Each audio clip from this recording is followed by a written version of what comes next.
আমার প্রথম ভিজিট এবার সন্দেশখালী হবে। বসিরহাট লোকসভায় সন্দেশখালী 2 নম্বর ব্লকের সন্দেশখালীর কর্ণখালীর মিশন মাঠে মমতা বন্দ্যোপাধ্যায় প্রশাসনিক বৈঠক করবেন। সন্দেশখালী মানুষের দাবি মেনে সন্দেশখালী যাচ্ছে তৃণমূল সুপ্রিম। চলতি বছর অর্থাৎ 2024 সালের 21শে মে বসিরহাট মেরুদণ্ডী সুইচ গেট মাঠে লোকসভা ভোটের নির্বাচনী প্রচারে এসেছিলেন তিনি। সেদিন কথা দিয়েছিলেন এই লোকসভা ভোটে বসিরহাট লোকসভার তৃণমূল প্রার্থী শেখ হাজি নুরুল ইসলামকে জেতান, আমি প্রথম সফর করব সন্দেশখালীতে। এই কথা শুনে সন্দেশখালীর প্রতিবাদীরা তৃণমূলের সভায় এসে শঙ্খধ্বনি উলুর মধ্যে দিয়ে মমতা বন্দ্যোপাধ্যায়কে স্বাগত জানিয়েছিলেন। সেদিন সন্দেশখালীর মহিলারা বসিরহাটের জনসভায় এসে মমতা বন্দ্যোপাধ্যায়ের কাছে আবেদন করেছিলেন, দিদি আপনি একবার সন্দেশখালী আসুন। সেদিন বলেছিলেন যে সন্দেশখালীর মানুষ হাজি নুরুল ইসলামকে জেতান। বসিরহাট লোকসভা তৃণমূল কংগ্রেসের প্রার্থী হাজি নুরুল ইসলাম 3,33,547 ভোটে সন্দেশখালীর প্রতিবাদী রেখা পাত্রকে পরাজিত করে এই সিট জিতেছিলেন, যেটা দিকে নজর ছিল রাজ্য কেন সারা ভারতবর্ষের, সেখানে প্রতিবাদী রেখা পাত্রকে প্রার্থী করেছিল বিজেপি।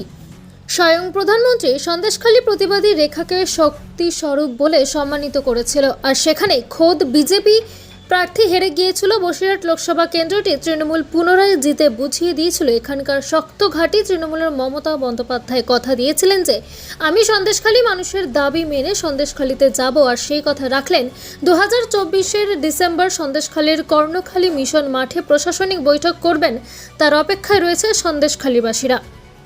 2026-এ বিধানসভা নির্বাচনে দলীয় নেতাকর্মী সমর্থকদের কী নির্দেশ দেন তার অপেক্ষায় রয়েছে সুন্দরবন প্রান্তিক মানুষেরা। পাশাপাশি বসিরহাট লোকসভার সন্দেশখালী সুন্দরবনের সীমান্ত ইতিমধ্যেই বাড়তি নজরদারি মুড়ে ফেলা হয়েছে। কথা দিয়েছিলেন ভোটের আগে, সভামঞ্চ থেকে বলেছিল সন্দেশখালী যাবেন। সন্দেশখালীর মানুষকে তিনি কথা দিয়েছেন, কথা রেখেছেন, এবং আমার মনে হয় একমাত্র মুখ্যমন্ত্রী মমতা বন্দ্যোপাধ্যায় তিনি যা কথা দেন, কথা রাখেন।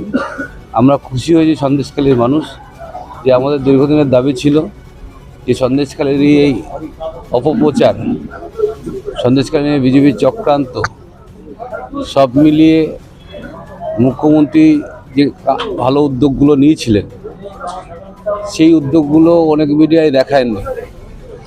এখানে যে জমিগুলো বেদখল ছিল, মানুষ ফিশারির নাম করে লিচের টাকা দিচ্ছিল না, সেগুলো সব পুনরুদ্ধার করে মুখ্যমন্ত্রী সরকারিভাবে সেগুলো ফেরত দিয়েছেন, এবং এই জন্য সন্দেশখালীর মানুষ মুখ্যমন্ত্রীর কাছে কৃতজ্ঞ। আমরাও মুখ্যমন্ত্রীকে ধন্যবাদ জানাবো যে তিনি কথা দিয়েছিলেন সন্দেশখালী আসবেন, কথা রেখেছেন।